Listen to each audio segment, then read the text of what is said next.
A new report today from Meta reveals a massive propaganda campaign with links to Chinese law enforcement. It involves thousands of fake accounts. And CNBC's Eamon Javers has been diving into this story. Eamon, what did you learn? Hey there, Contessa. Well, Meta, the parent company of Facebook, said today it's taken down this Chinese disinformation campaign that it calls part of the largest known cross-platform covert influence operation in the world. The campaign, which appeared to be centrally controlled in China, was active on more than 50 platforms and forums, Meta says, including Facebook, Instagram, X, which is formerly Twitter, YouTube, TikTok, and a whole bunch of others.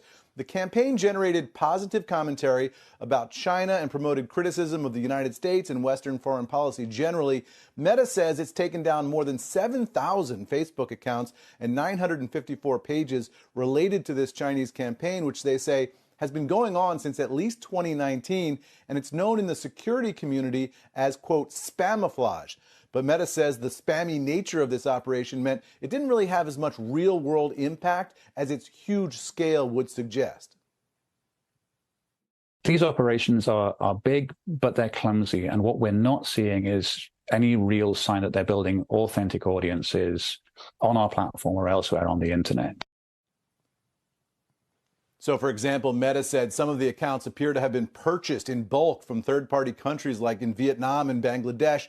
So in one case, an account that had been used to post ads about lingerie would suddenly switch to posting Chinese government talking points. In other cases, keywords in the posting were misspelled or posted in the wrong language.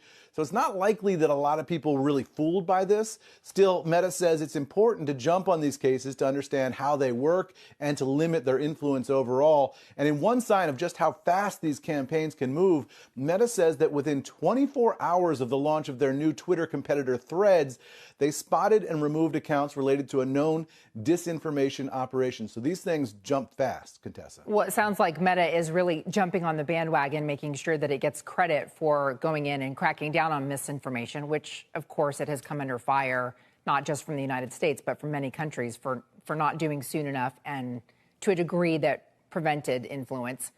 For the Chinese government side, I mean, if it's spamiflage, which I think is the best name ever, right, is not that effective, then why do they do it? Well, that's a really good question, and there's a couple of theories on that. One is that this is just the result of a giant, sprawling bureaucracy, and you've got people who are sort of at the bottom of that bureaucratic organization who are just kind of cutting and pasting and putting these things out there and reporting up the line to their bosses, you know, hey, we did 9,000 accounts today, and calling that progress. And so this is sort of an ineffective government thing. The other idea is that it's useful for the Chinese government to have these networks out there in case they want to activate them in the future for something else, right? So that's part of why Meta is saying that they want to wrap these things up as quickly as they can, learn about how they're organized, shut them down when they spot them, as they did today.